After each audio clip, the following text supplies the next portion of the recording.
Did you know that the term irregardless is not real and you shouldn't be using it? We're going to talk about that and other possibly misused words and phrases you could be misusing today.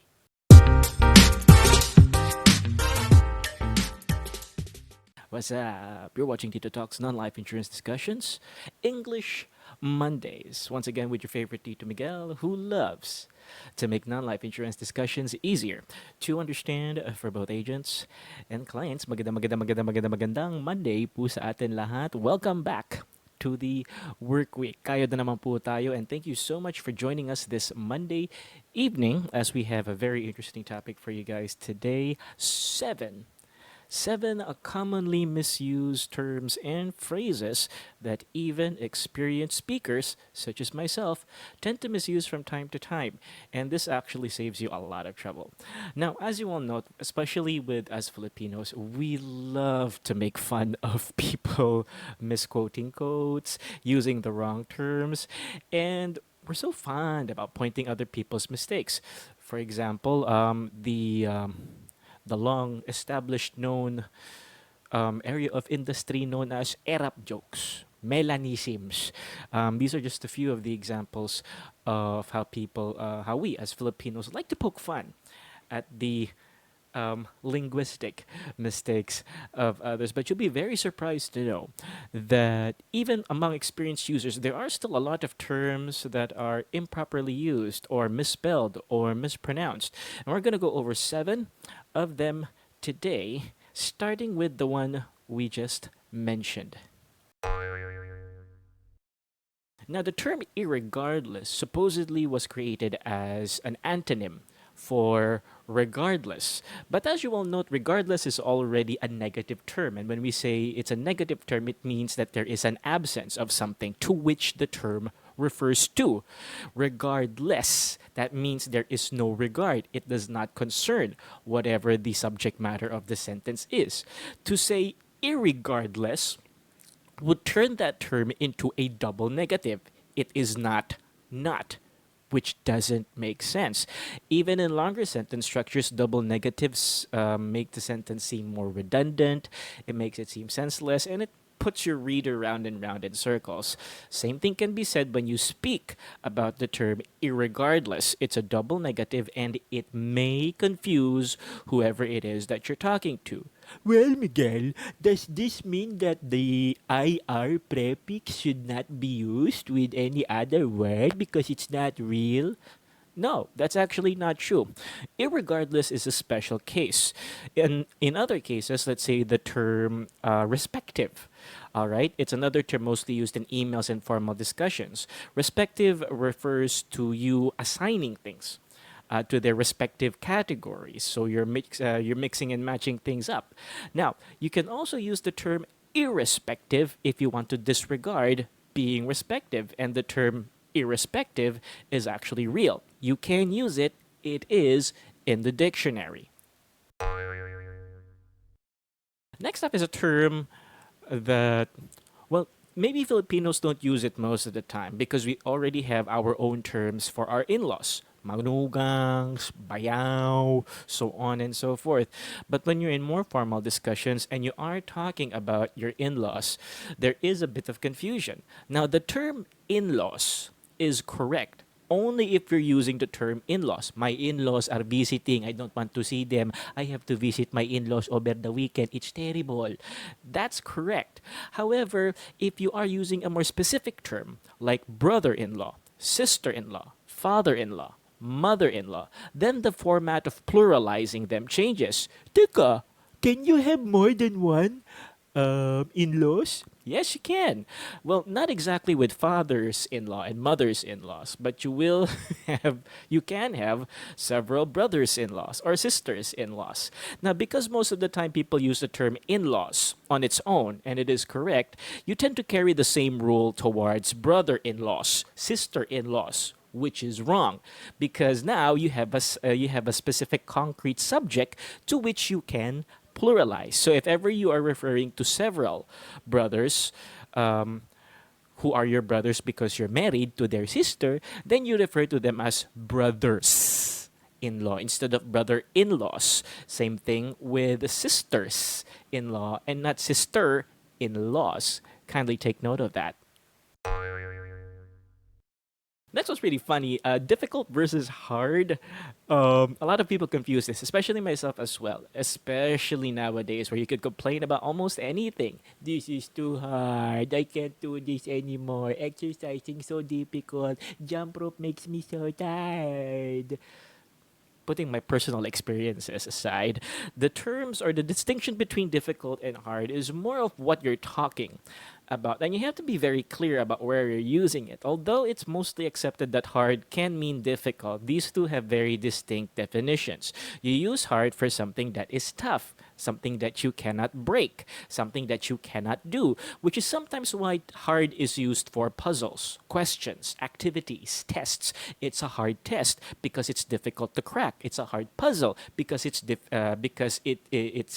are unable to solve it, and that's why sometimes hard is being used with difficult. When you say something is difficult, the degree of expertise, knowledge, and skill required to perform a specific task is very high, and you may not have that degree of know-how, skills, expertise, and knowledge at the time in hand. So, when you're talking about something that's hard, you may want to talk about objects. This cell phone is hard. This chicharon is hard. This table is hard. My head is hard. But when you're talking about tasks, when you're talking about activities, when you're talking about work, the better term to use would be difficult, especially if you are not having an easy time accomplishing your tasks. On accident or by accident. Now, this one is sometimes confused with an intentional statement. If you do something on purpose, can you do something on purpose or by purpose? Same thing, can you do something on accident or by accident? Now, these have their own respective partners, and we're going to clarify that for you. You cannot do something by purpose, you do something on purpose. So the partner of purpose is on. I did it on purpose. On the other hand, accidents cannot be on purpose. They are not intentional. So you do not do things on accident because that would mean it's no longer an accident because you intended it to happen. Therefore, the proper partner of accident is by accident. I committed this by accident. I created this by accident. I did this by accident. So it is, again, it is on purpose and by accident. Well versus good. Now, when you're talking about the difference between well versus good, most people tend to misuse the two of them because they both refer to very positive standings about things. They refer to positive positions, opinions, ratings, judgments, and so on and so forth. But is there really a difference between well and good? Yes, meron po. Actually, one is used as an adverb and the other is used as an adjective. And if you're not familiar with the difference between adverbs and adverbs, as the name implies, they are supposed to describe actions. They are supposed to describe other adjectives. Adjectives, on the other hand, are used to describe nouns, people, places, things. So, when you say the word well, it should be used as an adjective. Therefore, it is used to describe actions and other adjectives. Let's say, for example, he writes well, she dances well, he dresses well.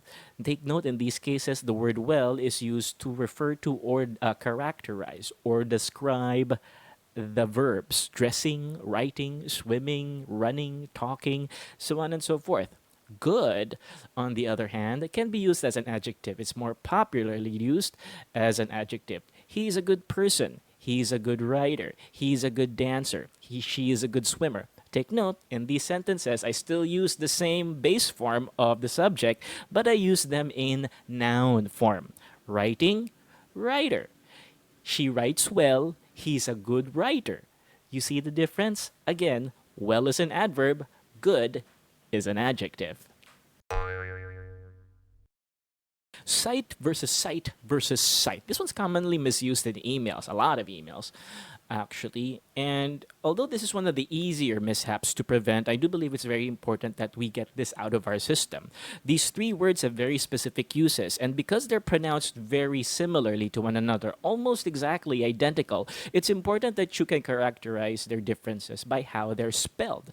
Cite, S-I-T-E, mostly used in academic purposes, means a citation, or it's the verb form of a citation, wherein you are trying to cite or credit someone else's work, someone else's study, someone else's paper for a statement that you're making. So you're citing to your credentials, you're citing to your resources, you're mentioning where you got your information from. Site, S-I-T-E, on the other hand, refers to a physical location. On this site will rise this building. We visited the site yesterday, so on and so forth. So site, C-I-T-E, is a verb. Site, S-I-T-E, is a noun.